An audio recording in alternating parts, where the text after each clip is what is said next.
أعوذ بالله من الشيطان الرجيم. بسم الله الرحمن الرحيم. الحمد لله رب العالمين، والصلاة والسلام على أشرف الأنبياء والمرسلين وعلى آله وصحبه أجمعين. سبحانك لا علم لنا إلا ما علمتنا، إنك أنت العليم الحكيم. رب اشرح لي صدري ويسر لي أمري واحلل عقدة من لساني يفقه قولي. ولا حول ولا قوة إلا بالله العلي العظيم. ولا حول ولا قوة إلا بالله العلي العظيم. ولا حول ولا قوة إلا بالله العلي العظيم. نويت التعلم والتعليم وتذكر وتذكيرا، ونفعنا بالانتفادة والإفادة والاستفادة، والحث على التمسك بكتاب الله وسنة رسول الله صلى الله عليه وسلم، والدعاء إلى الهدى والدلالة على الخير، ابتغاء وجهه ومرضاته وقربه وثوابه. اللهم لا سهل إلا ما جعلته سهلا، وأنت تجعل الحزن إذا شئت سهلا. يا ربي صل على محمد وافتح من الخير كل مغلق. يا ربي صل على محمد وافتح من الخير كل مغلق. يا ربي صل على محمد وافتح من الخير كل مغلق. اللهم اجعلنا من أهل الجنة ولا تجعلنا من أهل النار.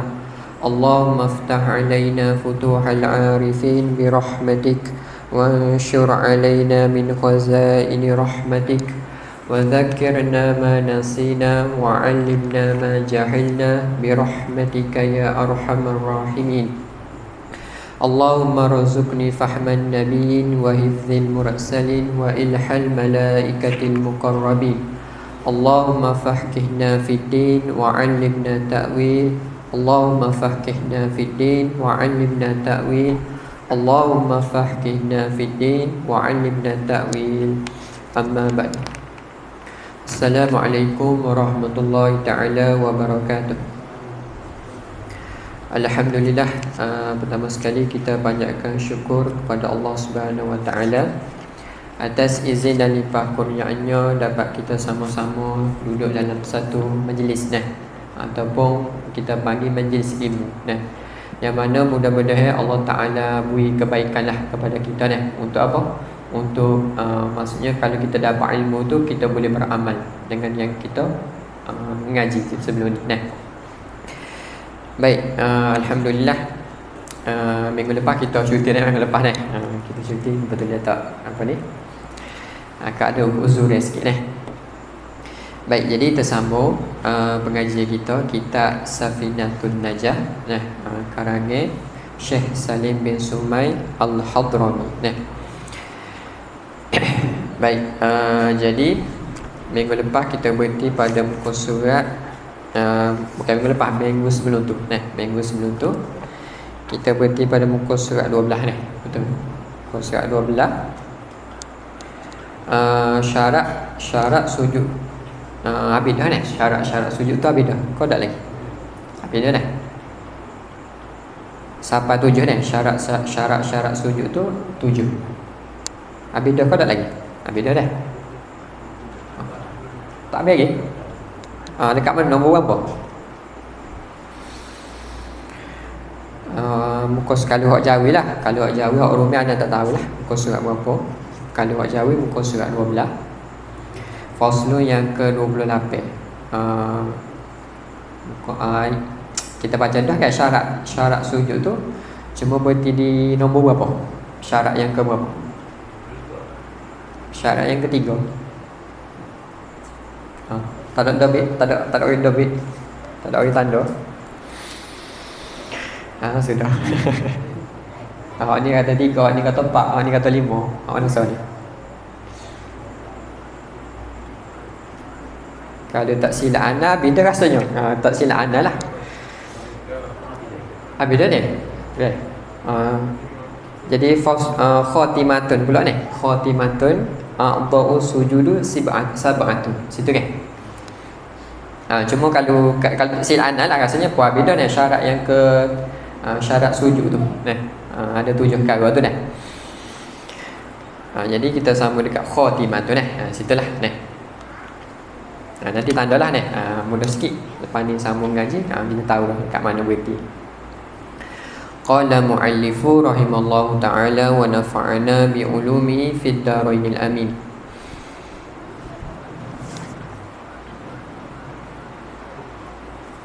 Khatimatun. Di situ disebut khatimatun a'dha'u sujudi sab'atun. Nah. Khatimatun. Maksudnya sebelum ni kita cara berkaitan dengan syarat sujud. Nah. Jadi kena ingatlah syarat sujud tu ada 7 perkara dalam kitab Safinah ni dah. Cuma dalam kitab lain tu dia ada sebut lagi lah. Nah. Contohnya dalam kitab Hidayatul Sabiyyah tu dia ada kata 8. Nah, 8 syarat. Waktu kena ngaji subuh pula lah. Nah, nak tambah-tambah tu. Nah.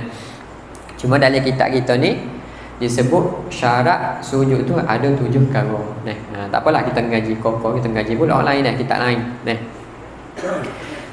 Baik, khatimatun a'dha'u sujudi sab'atun. Itu penuntut lah daripada kata sujud tu. Nah, iaitu apa dia? Anggota sujud itu 7. Sebelum ni kita sebut dah. Nah, dalam hadis diriwayatkan daripada Ibnu Abbas, nah, yang mana Nabi sallallahu alaihi wasallam sebut umirtu an yasjuda ala sab'ati ala azmi nah ala jabhati wal yadai wa rukbatai wa atrafil qadamai. Nah, disebut. Jadi diperintahkan oleh aku. Siapa yang memerintahkan? Allah Taala lah. Perintahkan kepada Nabi sallallahu alaihi wasallam tu untuk sujud pada 7 anggota. Untuk sujud pada 7 anggota mana? Iaitu jabahatun, iaitu dahi. Yang kedua wal yadain, 2 tangan. 2 tapak tangan. Yang ketiga warukabatai, iaitu 2 lutut. 2 lutut kiri dan kanan. Yang terakhir sekali wa atrafil qadamai, iaitu 2 kaki. Jadi mu'alif kita pengarang kitab kita nak ayat khatimatu, penutup bagi kata syarat ataupun anggota yang mesti kena ketika mana kita sujud tu.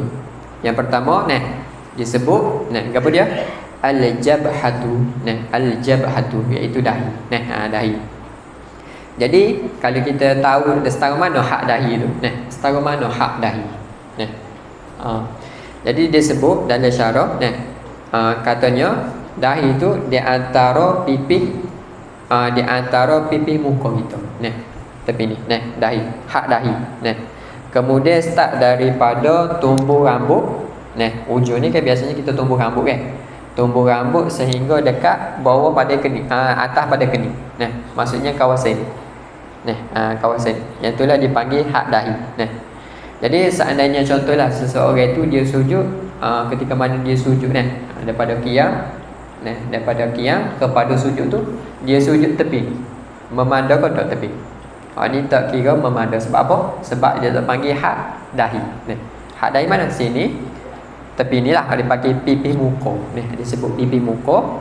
Kemudian kalau panjang dia start daripada bulu start daripada tumbuh bulu. Bulu rambut tu kan. Ujung sampai dekat kawasan kening. Atas pada kening. Itulah. Okey, panggil hak dahi.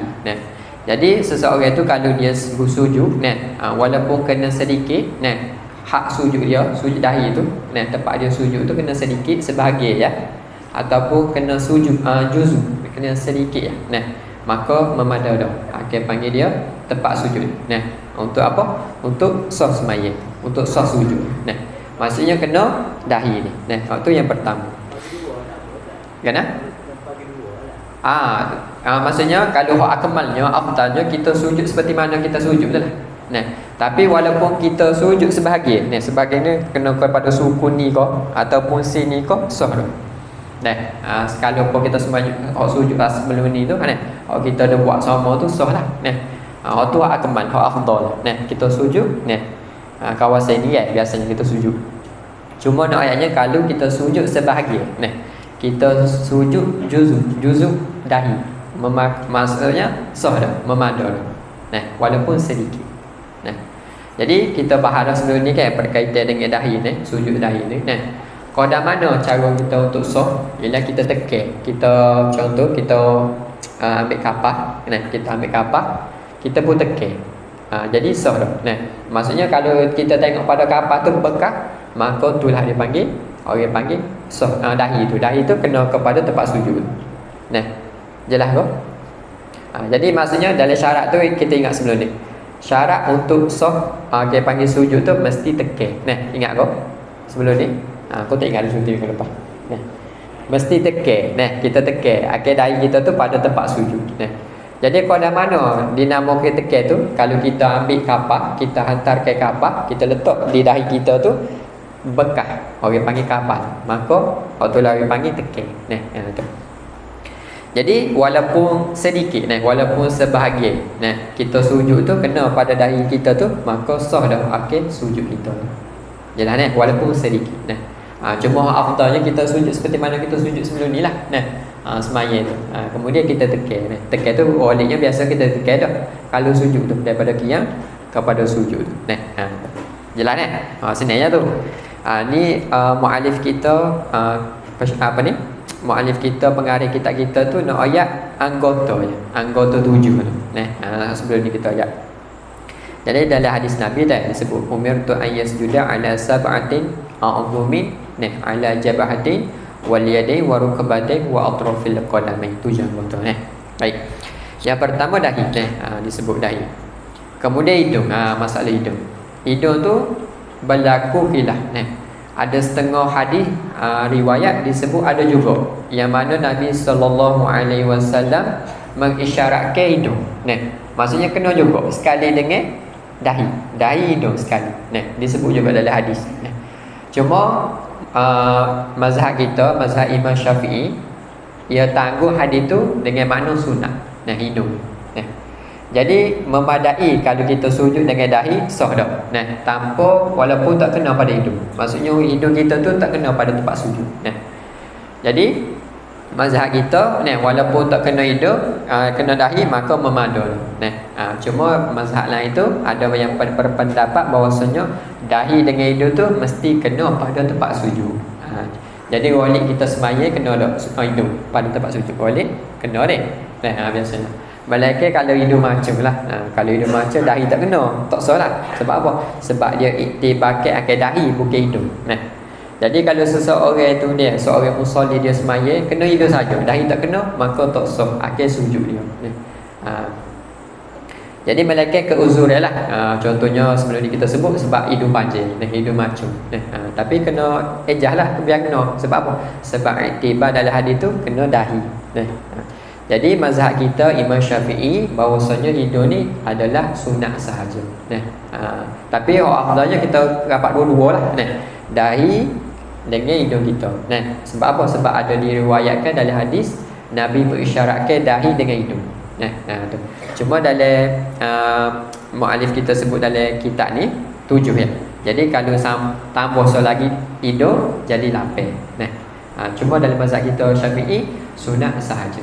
Kita hidung kita tu kena kepada tempat sujud. Hak mesti kena tu ialah dahi. Jelas hidung kalau campurlah hidung dahi jadi 8 lah. Tu. Jadi kalau orang tanya hidung tu kena ke? Kena tempat sujud ke? Mesti kena tempat sujud ke? Kata sunat sahaja. Kita ayat sunat sahaja pada mazhab Imam Syafi'i. Cuma banyaklah riwayat-riwayat yang mengatakan ada juga yang kena sujud dahi dengan hidung kita. Baik, jelas hak tu dahi maksudnya mestilah anggota yang kita sujud tu iaitu dahi. Baik, yang kedua dengan yang ketiga wa butunul kaffai. Wa butunul kaffai iaitu perut dua tangan. Mana perut dua tangan inilah ni. Dalam syarah, dalam kitab di syarah, dalam hasyiah dia lah yang sebut tempat yang mana batal wudu. Nah, kalau kita sentuh tu batal wudu. Ni. Tempat batin kita ni. Nah, tapak tangan kita, perut tapak tangan. Contohnya batal sembahyang lagu mana? Contohnya kalau kita sentuh zakat. Nah, bagaimana kita sentuh zakat, hak batin. Nah. Jadi nak tahu hak batin dengan zahir, hak depan dengan hak belakang ni kita tekuk ni. Nah. Jadi kalau contoh kita tekuk ni sentuh, contoh kita sentuh kemaluan kita ni, zakat kita, nah maka batal wudu kita. Jadi ni ayatnya hak batin ni lah, ni hak batin. Maksudnya kita sujud, ketika mana kita sujud, kita mesti orang panggil letak kedua tangan kita tu kepada tempat sujud. Hak batin. Lepas tu kena ingat kena tamak ni maksudnya tak boleh letak lepas tu garu kau contoh sebab apa? Sebab takut tak sempurna sujud. Hak ni nak ayat sempurna sujud yang pertama sebelum ni dahi, yang kedua perut, dua tangan, iaitu batin. Kan yang ni dipanggil perut. Ni depan. Dipanggil perut lah. Dalam kitab dipanggil perut. Perut, dua tapak tangan. Ataupun kita panggil batin lah, hak putih ni. Hak tangan putih ni. Hak belakang ni hak depan ni. Hak batin ni. Jadi disebut juga walaupun dengan kita meletakkan setangan. Setangan kita letak tempat sujud so lagi kita tak letak pada tempat sujud, maka sah sujud kita. Cuma nak ayat sini bahawasanya dua tapak tangan tu kita letak kepada tempat sujud. Cuma hak akmalnya, hak afdalnya, kalau ada dua tangan kita letak dua tangan tu lah. Bukannya kok belakang. Kita letak hak batin, hak depan ni. Dua tangan. Kalau ada dua tangan lah, kalau ada setangan. Tak ada masalah Boleh kau? Jelas. Dua tangan Baik, sini ya. Tu dua tapak tangan. Kita meletakkan dua tapak tangan hak batin ni, hak putih kita ni pada tempat sujud. Dua dan tiga tu alik kanan dengan alik kiri. Dua lah disebut tu dahi, kemudian dua tapak tangan, alik kanan alik kiri. Jadi tiga jadi tiga sikit balik ni. Baik. Yang keempat dan kelima warukbatani, iaitu dua lutut. Dua lutut ni lah. Dua lutut. Dua lutut. Ketika mana kita qiyam nak turun kepada sujud tu, kita letak dua lutut kita tu. Jadi dua lutut ni perlu tekan ke tak? Tak perlu tekan Dua lutut kita tu tak perlu tekan. Hak syarak suruh ialah dahi saja. Tangan pun tak payah tekan. Kita letak letak dua tangan dan dua lutut. Kalau mana ada lutut lah, dua kaki ataupun dua lutut. Iaitu yang keempat dan yang kelima. Yang keenam, yang ketujuh, apa dia? Wa butunu asabi'ir rijlaini. Iaitu sekalian perut jari dua kaki. Tu disebut ulang. Perut dua jari. Perut jari dua kaki. Mana? Hak putih tu lah hak ni, hak putih-putih tu. Dia nak tunjuk tak boleh dua jari, dua tapak jari kaki. Hak mana hak batin? Contoh ibu jari kaki. Tu. Kita letak tu kira sah dah. Jadi kita bahagian sebelum ni, kalau boleh kita tamak ninah dulu. Kita diam, qada subhanallah. Jangan kita gaduh nak akad tu. Biar tetap dulu. Orang panggil tu je anggota ni. Lepas tu boleh lah, kalau macam kata kau nak garu kau boleh. Cuma tetap ke tujuh anggota ni. Cuma kalau nak tambah selagi tadi hitung lah.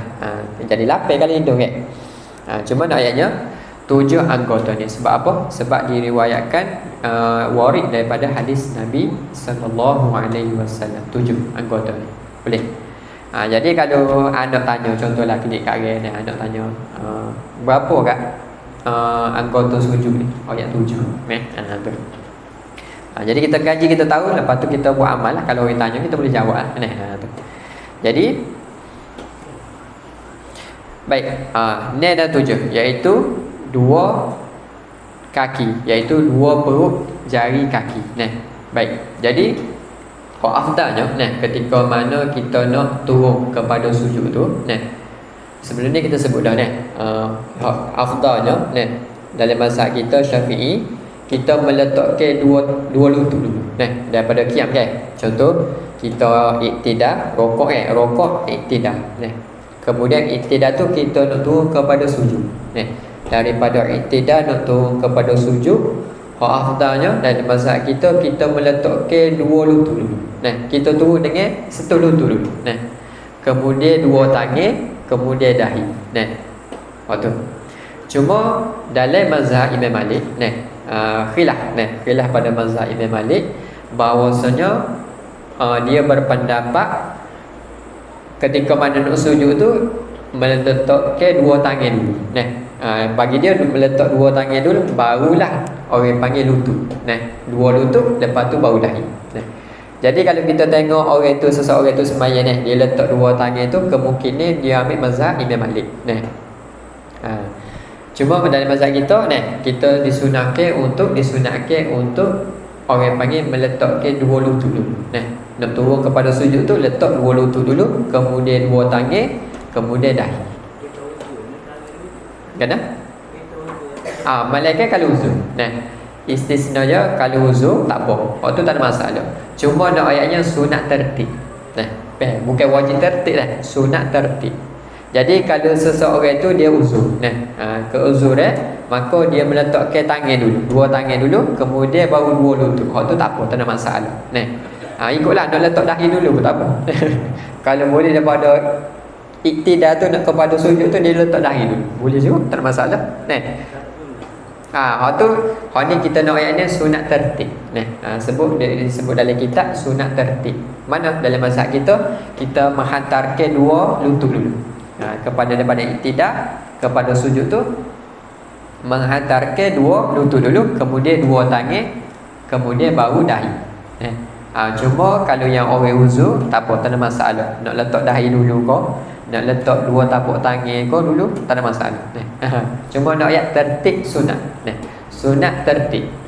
Tak wajib tertib ikut letak dahi dulu kau. Cuma kita nak ayatnya kalaulah orang meletak dua tangan tu ada berpendapat mazhab Imam Malik. Tu ni ayatnya. Dalam syarah dia ada sebut. Waktu khilaf lah mazhab kita dengan mazhab Imam Malik. Cuma nak ayatnya tujuh anggota tu mesti kena dah. Sebab warid daripada hadis Nabi sallallahu alaihi wasallam. Jelas sunat tertib sunat tertib. Lutut dulu, lepas tu dua tangan, dahi, cukup. Baik, habis itu jelas ke anggota sujud 7 perkara tu? Tak jelas ke? Cuma tadi kita ayat tertib ada. Nak letak mana dulu tak kisah. Soft lah kau sujud tu. Cuma kalau boleh kita tertib lah. Stop. Kalau tak ada keuzuran di kita tu, kita sembahyang tu tiada keuzuran. Kalau keuzuran tu tak ada masalah lah. Ikut kemampuan dia lah. Biasanya kalau kita tengok ada orang tua dia letak tangan dulu. Tak apalah. Jangan nak kepala pula. Ini sunat mazhab kita, sunat ikut tertib. Kalau tak ikut tertib pun tak apa. Sah juga sembahyang dia. Habis itu jalan senang je tu tunjuk anggota. Sebelum ni pun kita ulang dah banyak kali dah tunjuk anggota ni. Baik, faslun yang ke-29.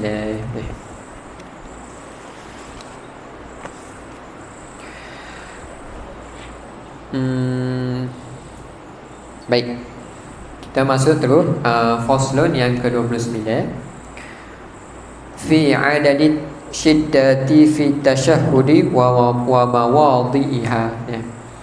Kepada faslun pada membilaki tasydid. Nak cara pula berkaitan dengan tasydid. Fi tashahhudi pada sabdu dan tepatnya.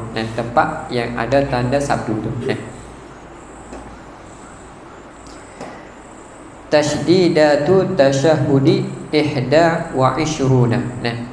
Tu ihda wa ishruna fi akmalihi. Cara pula nak kecek pula muallif kita nak sebut pula berkaitan dengan sabdu. Ni hak ni bila lah. Malam ni kita cara bila bila ihda wa ishruna fi akmali 21 21 fi akmali pada kesempurnaan tasyahud. wa sittata asyara fi aqli, dan 16 pada sekurang-kurang tasyahud. Tu tasyahud tasyahud ni ataupun tahiyat lah ketika mana kita nak baca tahiyat. Baik, jadi disebut muallif kita, qala muallifu, bahwasanya fa akmal ialah 21 yang ada tanda tasydid pada tahiyat tu. Kita baca tahiyat tu kan. Tu 21 sabu ada 21, bilangan dia ada 21. Hak mana? Hak akmalnya 5, hak sekurang-kurang tasyahud tu 16. Jadi 16 tambah 5 jadi 21. Mana hak sekurang-kurang? Supaya kita baca at-tahiyyatu lillah, assalamu alayka ayyuhan nabi wa rahmatullah, assalamu alayna wa ala ibadillah salihin. Tu sekurang-kurang tak apa, kita bilang kita bilang. Baik, jadi kalau seseorang itu dia tinggal ketika mana dia duduk tahiyat awal, dia tinggal baca tahiyat pada rakaat kedua. Contoh dia sembahyang zuhur, dia tinggal dia duduk tahiyat awal, cuma asalnya tak duduk tahiyat awal, cuma dia tinggal, maksudnya dia tak duduk tahiyat awal, daripada rakaat kedua dia bangkit tu kepada rakaat ketiga. Jelas kok? Gini, contoh seseorang itu dia sembahyang zuhur ataupun dia sembahyang asar. Jadi pada rakaat kedua tu disuruh untuk disunatkan untuk duduk tahiyat awal, betul. Cuma ketika pada dia duduk asalnya duduk tahiyat awal, tapi dia pergi bangkit naik kepada rakaat yang ketiga, bermakna dia tinggal pada tahiyat awal tu, maka disunatkan untuk dia sujud sahwi. Cuma kalau dia teringat lepas daripada salam, dia teringat daripada salam, dia wida assalamualaikum warahmatullahi, lepas tu dia tengok aku tak duduk tak ada tahiyat awal, maka tak apa, sah dah sembahyang dia. Cuma nak ayatnya bahawasanya kalau dia teringat dalam sembahyang, contoh dia teringat pada rakaat yang keempat tu, masa duduk tahiyat akhir, dia teringat aku tak duduk tak ada tahiyat awal, maka disunatkan untuk sujud sahwi. Tak duduk sujud sahwi, tak sujud sahwi tak apa, tak ada masalah. Jadi sujud sahwi ni nak timbang, orang panggil timbang kekurangan. Hak kita tinggal. Jadi kalau seseorang itu teringat lepas daripada salat, dia tak sujud sahwi, maka sah dah sembahyang dia. Cuma kurang lah, kurang. Jadi sujud sahwi ni nak timbang, nak apu, nak orang panggil mengapu. Nak mengapu kekurangan itu. Cuma dalam hadis kalau anda tengok sebelum ni dalam hadis Muslim, hadis Muslim disebut ada juga Nabi SAW ni sujud lepas daripada salat. Jadi asal silahnya sujud sahwi ni sebelum daripada salat kan. Kita baca innaka hamidum majid, lepas tu kita pun sujud sahwi. Sujud sahwi kalau kita tak ingat lah. Contohnya pada tempat baca tahiyat awal antaranya. Jadi sunat untuk kita sujud sahwi. Cuma ada juga dalam hadis Nabi SAW tu, Nabi sujud lepas daripada salam. Jadi bolehlah kita ikut pendapat tu. Kita teringat yang untuk sujud sahwi tadi, tapi sudah ada sembahyang, kita boleh sujud. Sebab apa? Sebab ada hadis daripada Nabi SAW. Cuma kita waliknya kita sujud sebelum wisalah. Sujud sahwi itu sebelum wisalah. Itulah disuruh. Cuma ada juga hadis Nabi buat ketika mana lepas daripada salat. Sebab apa? Sebab dia kita sujud daripada sebab contohnya kita sebelum wisalah tu kita sujud sahwi, kita duduk dalam sembahyang lagi. Tapi kalau kita sujud lepas daripada salat tu, sujud sahwi tu, maka tu tak kira. Cuma ada juga hadis yang Nabi kata boleh juga sujud sahwi selepas daripada salat. Tu. Jadi lepas daripada salat tu kira apa? Dah sembahyang tu kita beri salat tu kira halal tu. Asalnya haram. Haram kita duduk sembahyang tu tak boleh makan, tak boleh minum.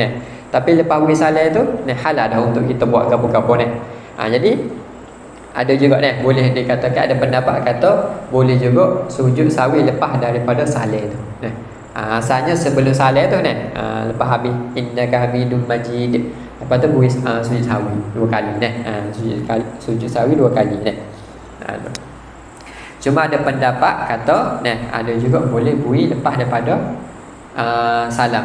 Sekiranya kita baru teringat nah, kita baru teringat salah dah tak sujud sawi lagi, boleh kita sujud sawi. Nah, tu dalam hadis boleh tengok dalam hadis Muslim. Nah, tu. Ada pendapat yang mengatakan ba'da salam. Nah, ba'da salam. Nah, sujud sawi tu. Baik, habis itu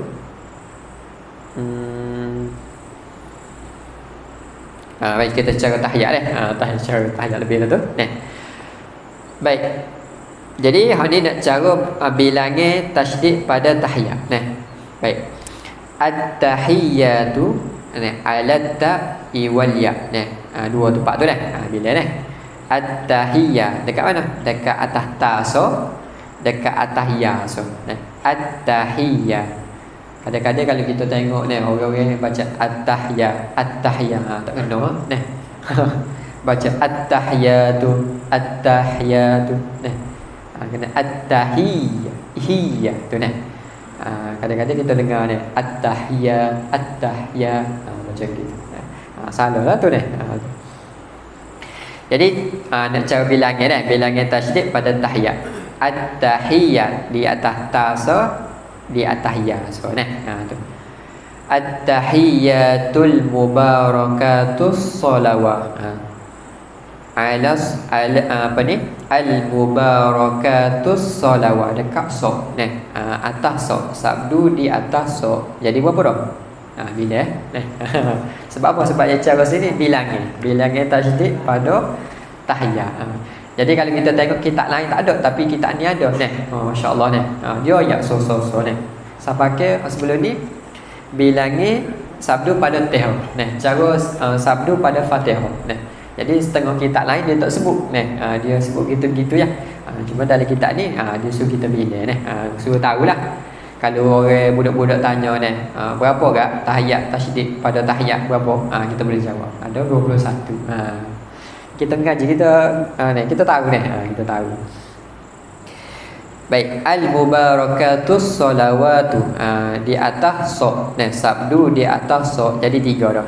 Ta sabdu di atas ta, sabdu di atas ya, sabdu di atas so. Okay. Kemudian at-tayyibatu. At-tayyibatu ada 2 nah, ala ta wal ya.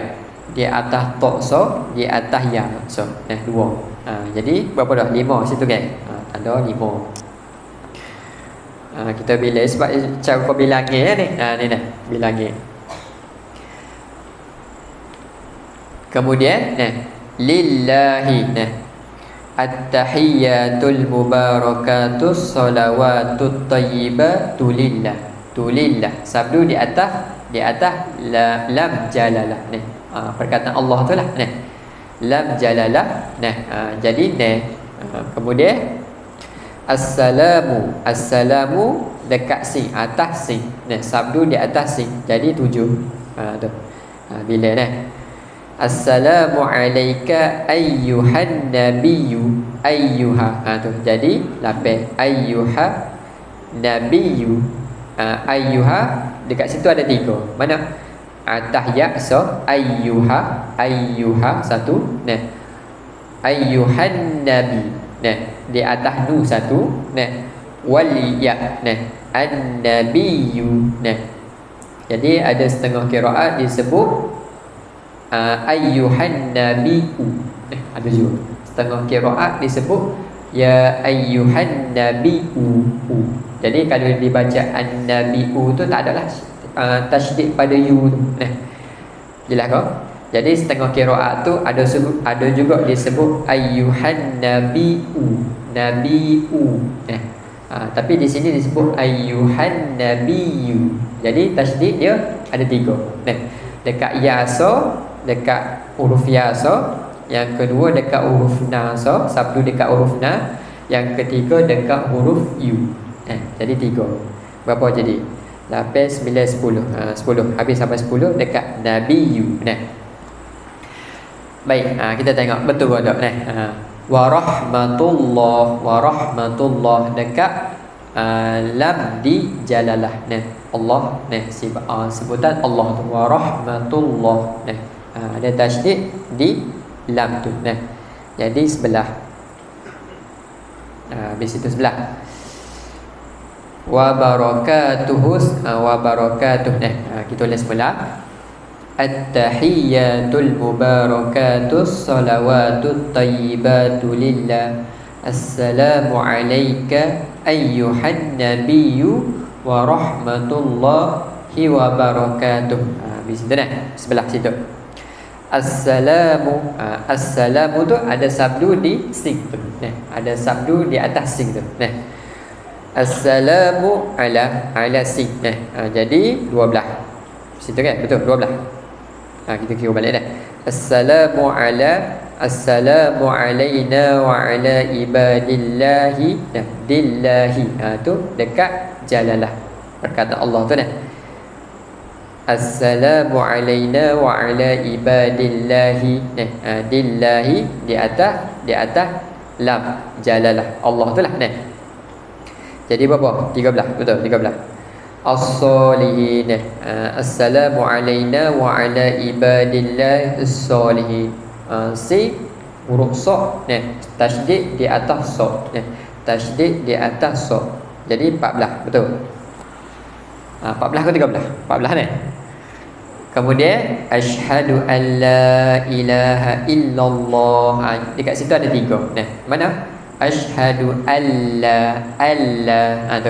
La dekat la tu alla tasydid dekat la alla jadi 15. Kemudian ilaha illa asyhadu alla satu ilaha illa jadi 2 situ jadi 16 illallah jadi 17 situ habis 17 di atas lam. Lepas tu di atas lam jalalah. Jadi 15, 16, 17. Ada 3 situ Wa ashhadu anna 18. Wa ashhadu anna di atas nun tu. Wa ashhadu anna di atas nun tu. Jadi 18. Muhammadan di atas mi pula. Di atas mi. Mi mana? Muhammadan. Muhammadan jadi 19. Rasulan dekat ra tu dia ada sabdu. Wa ala ra. Wa ala ra 20. Muhammadan rasul dekat ra tu dia ada sabdu Rasulullah. Dan yang ke-21 dekat lafzul jalalah Allah tu sebutan Allah. Jadi waktu 21 tasydid yang ada pada tahiyat yang ada pada tahiyat 21 jadi muallif kita nak cara bilangnya tasydid pada tasyahud sampai situ asyhadu an la ilaha illallah wa asyhadu anna muhammadar rasulullah situ habis 21 jelas kira anak kira tu 21 cukup 21 kau ada kira tak cukup 21 ada kira tak cukup lah kalau tak kira tak cukup tu kena kira balik 21 jadi kalau orang tanya berapa kat tasyahud yang ada tanda sabdu pada tasyahud tu ada ayat 21 21 baik habis itu tu cara bilangnya sahaja. Kita sambung sikit lagi kita berhabis ni baik, hal tu jelas mudahnya tu bilangnya nak cara tasydid bilangnya yang ada pada tasyahud kita baca tu baik. Di sini dalam syarah anda tengok dalam syarah sikit tatimmatun ini suatu kesempurnaan orang panggil naqsu masalah tahiyat tu ini suatu kesempurnaan naqsu orang panggil masalah tahiyat tu yusannu doa ba'da tasyahudil akhir disunatkan untuk kita berdoa ketika mana contoh kita baca At-tahiyyatul mubarakatus salawatut tayyibatu lillah. Assalamu alayka ayyuhan nabi wa rahmatullahi ta'ala wa barakatuh. Assalamu alayna wa ala ibadillah salihin. Asyhadu an la ilaha illallah wa asyhadu anna Muhammadar Rasulullah. Sampailah innaka Hamidum Majid. Maka ketika tahiyat akhir lah kita nak berkaitan dengan tahiyat akhir kan. Jadi sunat ketika mana lepas kita baca innaka Hamidum Majid tu, sunat kita berdoa. Sunat kita berdoa. Mana hak afdalnya? Mana hak afdalnya? Ialah kita minta berlindung daripada azab. Azab ikutlah azab kubur ko, azab neraka ko, dan fitnah. Dan fitnah. Dua perkara tu. Azab dan fitnah. Jadi ketika mana kita duduk tanya akhir, lepas tu kita baca sampailah innaka Hamidum Majid. Sunat sunat. Ayat ni sunat Sunat saja untuk kita berdoa. Doa mana? Doa minta berlindung daripada azab, tak kira azab kubur ataupun azab api neraka. Yang kedua daripada fitnah. Sebab apa? Sebab ada khabar Muslim apabila duduk seseorang kamu duduk mana? Duduk pada tahiyat akhir tu, maka falyasta'dzubillah, maka meminta perlindungan min arba, daripada 4 perkara. Lepas kita baca innaka Hamidum Majid, lepas tu disunatkan untuk kita minta daripada berdoa daripada 4 perkara. Sunat saja jadi ayat kalau tak buat pun tak apa. Cuma ayat sini sunat. Jadi lepas kita baca innaka Hamidum Majid tu, sunat kita minta 4 perkara. Apa dia? Yang pertama, Allah baca dia Allahumma inni a'udzubika min azabil qabri. Biasa baca kan ayat doa ni? Kita baca kan? Innaka Hamidum Majid Allahumma inna a'udzubika min al-qabri wa a'udzubika min azabil qabr. Jadi disebut baca dia Allahumma inni a'udzubika min azabil qabri.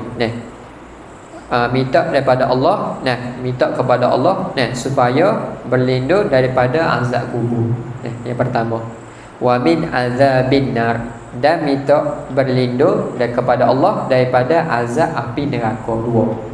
Yang pertama minta berlindung daripada azab dia panggil azab kubur. Yang pertama. Yang kedua minta berlindung daripada azab api neraka. Yang ketiga, wa min fitnatil mahya wal mamati, dan minta berlindung daripada fitnah hidup dan mati. Biasalah fitnah ketika mana hidup dan ketika mana nak mati tu. Bila ketika mana nak mati tu, syaitan tu lah nak mengasuh kita tu. Jadi minta berlindung. 3. Yang keempat, wa min fitnatil masihid dajjal, dan minta berlindung daripada Dajjal. Dan Dajjal juga disebut kadzab. Kadzab, al-kadzab, iaitu dusta, berdusta. Jadi disunatkan lepas kita baca habis baca ayat akhir tu, disunatkan untuk kita minta 4 perkara tu. Jadi kalau boleh hafal. Kalau boleh hafal, kalau mampulah. Apa dia? Ayat dia Allahumma inni a'udzubika min azabil qabri. Boleh tak? Allahumma inni a'udzubika min azabil qabri wa min azabin nar wa min fitnatil mahya wal mamati wa min fitnatil masihid dajjal. 4 perkara. Disunatkan lepas pada tahiyat akhir tu kita minta 4 perkara tu. Kita berdoalah minta berlindung daripada 4 perkara ni. Jadi disebut dalam syarah pula, qala syubra malisi, ulama lah, wa yukrahu taraka zalika, dimakruhkan kita meninggalkan doa tu. Makruh. Makruh kita tinggal doa tu. Jadi disunatkan, bahkan ada setengah pendapat wajib. Setengah ulama kata wajib. Tu. Tapi kita tangguh atas sunat lah. Wajib kita tak baca sebelum ni. Tak apalah. Maksudnya sunat. Sunat untuk kita minta 4 perkara ni ketika mana habis baca tahiyat akhir. Minta berlindung daripada azab kubur, daripada api neraka, daripada fitnah hidup ketika mana hidup dan mati, Dan yang keempat, daripada minta berlindung daripada orang panggil dustanya dajjal, wa fitnah dajjal. Tu waktu bahaya tu. Jadi 4 perkara tu kalau boleh kita ingat, kita hafal lah. Boleh. Lepas tu ingat aku. Lepas tu boleh buat amal lalu lah. Lepas tu akhir nanti Maisa baca Allahumma inna a'udzubika min azabil qabri wa min azabi jahannam ataupun wa azabin nar wa fitnatil mahya wal mamati wa fitnatil masih dajjal. 4 perkara. Itu sunat ya. Cuma disebut oleh Syumra Malisi wa yukrahu taraka dzalika. Maksudnya di makruh meninggalkan akan demikian itu akan doa tu. Makruh kita tinggal doa tu. Jadi mudah ya, senang ya ayat tu kau pernah baca sebelum tu. Pernah lah kan? Tak apalah, buat baca tu bacalah. Hak mana teringat tu boleh tulislah. Kita tulis sikit habis itu hak tu sunatlah, nak ayat sunat saja masa kita sunat saja. Baik, habis itu situlah. Nak ayat situlah. Kita pergi situ. Masuk Isra dah masuk Isra dah. Jadi kita berhenti pada faslun yang ke-29 tasydidatu tasyahudi. Ada berapa? 21. Jangan lupa lah. Jangan lupa dah. Kalau kita tanya ada berapa kat tasydid pada tahiyat ni? Ayat 21. Sekurang-kurangnya 16. Hak akmalnya 21. Hak akmalnya 5 capun 16. 5 capun 16 jadi 21. Hak sekurang-kurang 16. Hak sempurnanya 21. Tu. Habis itu katalah. Baik, wallahu a'lam. Ada yang tanya sebelum tu? Soalan yang tanya, ada tak jelas berkaitan dengan 7 anggota, kemudian dengan tasydid ataupun sabdu yang ada pada tasyahud. So senang ya, tak ada masalah kat situ situ habis tak ada jelas wallahu a'lam bissawab. Jadi apa yang kurang, apa yang lemah tu daripada Allah sendiri, apa yang baik daripada Allah Ta'ala. Meminta ampun, minta maaf kalau ada kurang sikit, banyak dah ada silap tu kita ngaji lepas tu kita tahu, lepas tu kita beramal lah kalau boleh walaupun sekali dalam hidup kita tu kita boleh beramal sekali lah kita buat kita mengaji, kita belajar, lepas tu kita buat amal sekali, waktu pun dikira beramal termasuk daripada orang yang beramal walaupun sekali yang kita buat, pernah sekali yang kita buat jadi kita termasuk daripada ilmu yang manfaat lah kita buat sekali, kita ngaji, kita pun beramal dengan apa yang kita belajar maka termasuk daripada orang yang sudah beramal dengan ilmu dia walaupun seumur hidup kita buat sekali sekali tu yang kita buat baik, habis ini wallahu a'lam. A'udzubillahi minasyaitonirrajim. Bismillahirrahmanirrahim. Alhamdulillahirabbil alamin wassalatu wassalamu ala asyrafil anbiya'i wal mursalin wa ala alihi wa sahbihi ajma'in. Subhanakallahumma wa bihamdika asyhadu an la ilaha illa anta astaghfiruka wa atubu ilaik. Wa sallallahu ala sayyidina Muhammad wa ala alihi wa sahbihi wa sallam. Walhamdulillahi rabbil alamin.